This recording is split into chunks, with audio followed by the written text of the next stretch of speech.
Nagyon sok esetben találkozhatunk coachokkal, étkezési tanácsadókkal, életmód tanácsadókkal, természetgyógyászokkal, de nagyon fontos odafigyelnünk, hogy ki az, aki valóban az, és ki az, aki elvégezte az ehhez szükséges iskolát, akár egyetemet. Erről kérdezem most dr. Csomai Zitát, orvos-természetgyógyászt. Jó reggelt kívánok! Jó reggelt, szeretettel köszöntöm a nézőket is. Ugye, amikor valaki mondjuk életmódváltást szeretne, akkor általában mondjuk egy dietetikushoz fordul, nyilván, hogyha mondjuk valami problémája van, akár természetgyógyászhoz is fordulhat, vagy terapeutához, tehát nyilván kinek mi a problémája.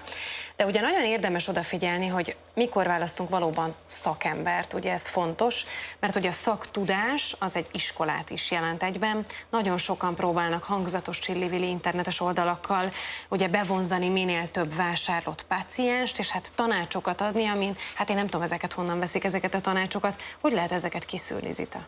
Így van, ugye Magyarországon van egy törvényi szabályozás, illetve az összes egészségügyi szakdolgozó egy központi vizsgát kell, hogy tegyen, és amikor valaki leteszi ezt a vizsgát, bármilyen szakterületen, tehát itt beszélhetünk a dietetikusokról, az ápolókról, a gyógytornászokról, és ugyanebbe a kategóriába tartoznak a természetgyógyászok is, akkor bekerülnek egy központi adatbázisba, ez az OKFÖ, az Országos Kórházi Főigazgatóság honlapján megtalálható. Ez egy nyilvános adatbázis, ahol beírjuk az adott illetőnek a nevét, és megtaláljuk az összes vizsgáját, tehát hogy ő mikor, melyik évben hol tett vizsgát, illetve azt is megtaláljuk, hogy rendelkezik-e érvényes működési engedéllyel. És ugye nagyon sokszor azt mondják, hogy jaj, de hát, hogy ez minek kell. Én azt gondolom, hogy ha valaki autót szeretne vezetni, akkor kell, hogy legyen egy jogosítványa.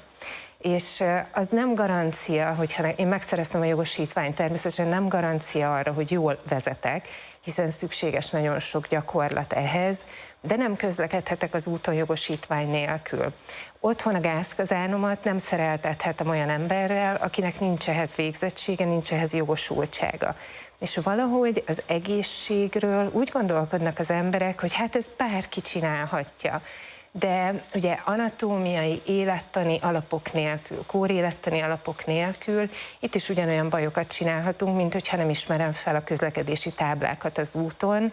És a másik, ami nagyon fontos, és ebben nem szoktak belegondolni az emberek, ez a felelősség kérdése, hogyha valakinek van végzettsége, van működési engedélye, akkor ugyanúgy, mint a jogosítványnál, hogyha én megveszem az autómat, akkor arra kell biztosítást kötni.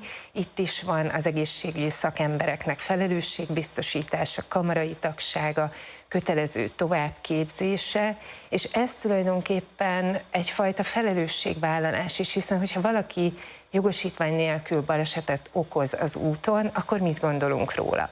Hogyha valaki végzettség, engedély nélkül kárt tesz egy másik ember egészségében, arról meg azt gondoljuk, hogy hát ez rendben van, de ugye, hogyha ő bekerül a kórházba, és azt mondja, hogy hát én elmentem Jóska Pistához megszereltetni magam, akkor azt fogják mondani, de hogy leellenőrizte, megnézte, hogy milyen végzettséggel rendelkezik? Hát az ön hibája, hogy oda ment.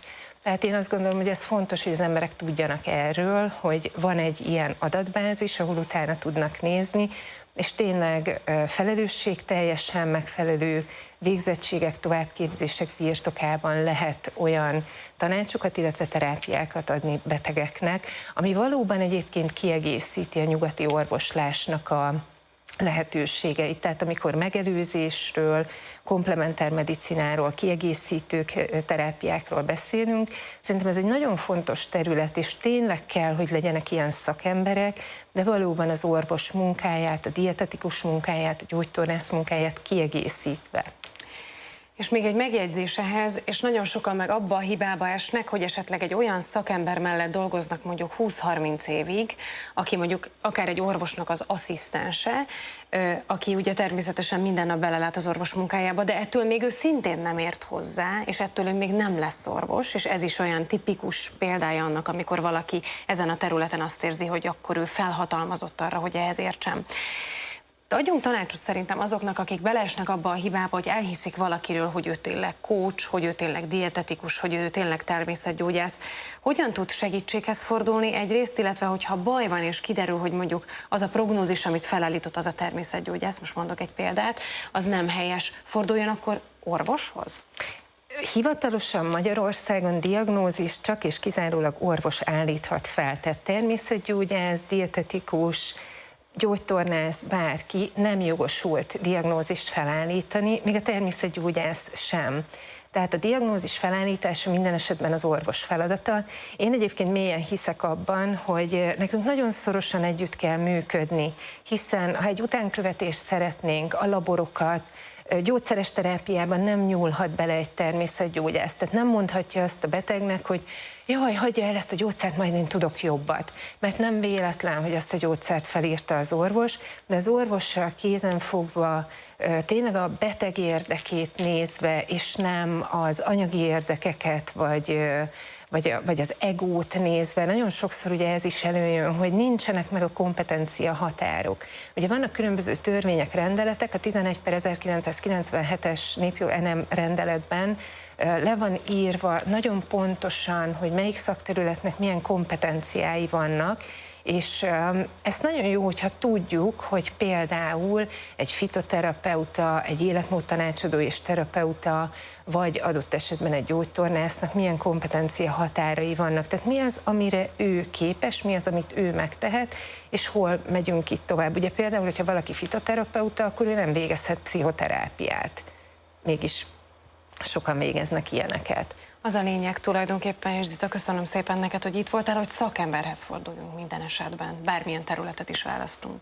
Így van, én azt gondolom, hogy mindenképpen szakemberhez, és persze nyilván megkérdezhetjük az ismerősöket, de ha valakit ajánlanak, akkor ellenőrizzük le, hogy tényleg ő valóban rendelkezik-e azokkal a végzettségekkel és azokkal a jogosultságokkal, amit állítanak róla. Dr. Csomai Zita, köszönöm szépen, hogy itt voltál velünk. Én is köszönöm.